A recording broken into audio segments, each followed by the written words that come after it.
So ভাই লোক, Malayalam industry থেকে একটা মুভি রিলিজ হয়েছে যেটার নাম হচ্ছে মার্কো। আর যখন আমি এর রিভিউ চেক করি তখন সবাই এটাই বলছে এটা নাকি ইন্ডিয়ার most brutal action movie. So আমিও ভাবলাম যে আমিও তাহলে মুভিটা দেখবো। আর এমন কি মুভির ভেতর আছে যা দেখে লোক বমি করে ফেলছে।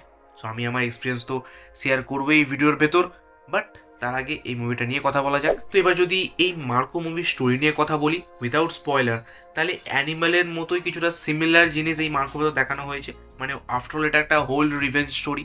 যেমন অ্যানিমালের ভেতর যখন রণবিজয় অবরারকে মেরে দেয়, তো অবরারের ছোট ভাই আসে সেটা বদলা নিতে। তো এই মার্কো মুভির ভেতর ঠিক সেম জিনিসটাই ঘটেছে।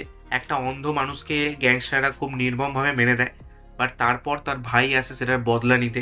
আর এটা নিয়েই হোল মুভি স্টোরিটাকে বিল্ড আপ করা হয়েছে। এর থেকে বেশি আমি আর কোনো স্টোরি নিয়ে কথা বলবো না, তাহলে তোমার জন্য মুভিটা স্পয়েল হয়ে যাবে। এবার যদি এই মুভির পজিটিভ দিক নিয়ে কথা বলি, তাহলে আমি এই মুভির নেগেটিভ ক্যারেক্টারগুলোকে হাইলাইট করবো, কারণ এই মুভির ভেতর থাকা প্রতিটা নেগেটিভ ক্যারেক্টারই কিন্তু প্রচণ্ড স্ট্রং। যে কারণে তারা পরের সিনে কী করতে চলেছে সেটা তুমি একেবারেই প্রেডিক্ট করতে পারবে না।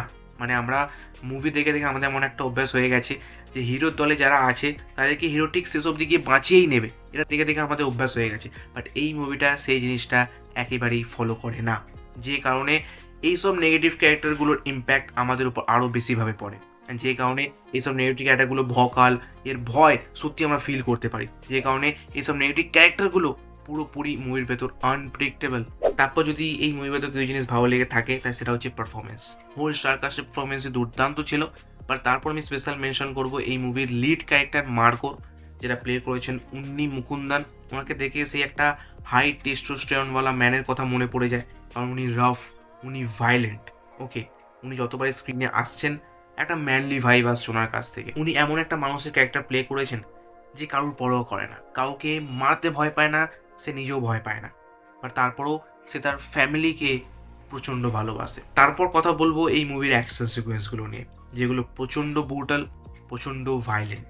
অ্যান্ড যারা অ্যানিমাল বা কিল মুভি দেখে যাদের ঘাম ছুটে গেছিলো, যারা ভাবছিল এর থেকে ভায়োলেন্ট মুভি আর হতেই পারে না, তারা এই মুভিটা থেকে দূরে থেকো।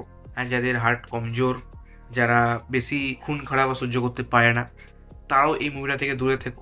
কারণ এই মুভির ভেতর অ্যানিমাল প্লাস কিল তার থেকেও 4 ডবল ভায়োলেন্ট দেখানো হয়েছে। আর আমি এই মুভিটার ব্যাপারে একটু বাড়িয়ে চড়িয়ে বলছি না বা মজাও করছি না, এটা অ্যাকচুয়ালি ব্রুটাল মুভি। ওকে, মানে অ্যানিমাল আর কিল থেকেও 4 গুণ বেশি ব্রুটাল সিকোয়েন্স আছে এই মুভির ভেতর। আমি এক্সাম্পলও দেবো না, বাট তারপরও এই মুভিটা যদি তুমি দেখতে চাও তো নিজের রিস্ককে ওয়াচ করতে পারো। বাট পরে কিন্তু আমাকে দোষ দিও না যে আমি কীরকম মুভি সাজেস্ট করেছি। বাট এই মুভিটা কিন্তু অ্যাকচুয়ালি ইন্ডিয়ার মোস্ট ভায়োলেন্ট মুভি। এইসব অ্যাকশন সিকোয়েন্সের পিছনে চলতে থাকছে রবি বসুরের বিজিএম, যেগুলো এই অ্যাকশন সিকোয়েন্সগুলোকে আরও নেক্সট লেভেলে নিয়ে চলে যাচ্ছে। যে কারণে সেই সব সিনগুলোর ইম্প্যাক্ট আমাদের উপর আরও বেশি করে পড়ছে। এবার যদি এই মুভির নেগেটিভ দিক নিয়ে কথা বলি, তাহলে আমি ডেফিনেটলি এই মুভির ফার্স্ট হাফটাকে মেনশন করবো, বিকজ সেটা কিছুটা স্লো লেগেছে আমার, কিছুটা লেন্থি লেগেছে আমার। কারণ মুভিটা পুরোপুরি বিল্ড আপ নেয় তার ফার্স্ট হাফেই। অ্যান্ড মুভির ভেতর থাকা যেসব ক্যারেক্টারগুলো আছে তাদের সাথে একে অপরের ইমোশন, অ্যান্ড যেটা একেবারেই ফিল হয়নি আমার, বিকজ সেসব ইমোশনাল সিনগুলো অতটা ইম্প্যাক্ট ফেলে না মুভির ভেতর, যে কারণে সেই ইমোশনগুলো ফিলও হয় না। সো যে কারণে এই ফার্স্ট হাফটা আমার একটু লেন্থি লেগেছে, আমার একটু স্লো লেগেছে।